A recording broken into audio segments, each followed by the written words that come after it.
مرحبا. أكيد كلنا بنحب الكعك بسمسم. اليوم رح أعلمكم طريقة كتير بسيطة وما بتاخد منكم أي وقت والطعم خرافي.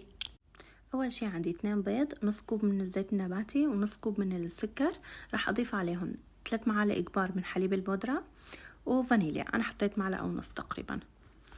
رح أخلطهم مع بعض لأتأكد إنه حبيبات السكر شوي دابت. بعد ما بنخلطهم منيح بنضيفهم بوعاء وبنضيف عليهم الطحين. أنا أول شي ضفت كوب ونص طحين، بنضيف عليهم معلقة صغيرة بيكنج باودر. بس أنا الطحين أخذ معي أكتر من كوب ونص، تقريبا أخذ معي كوبين طحين.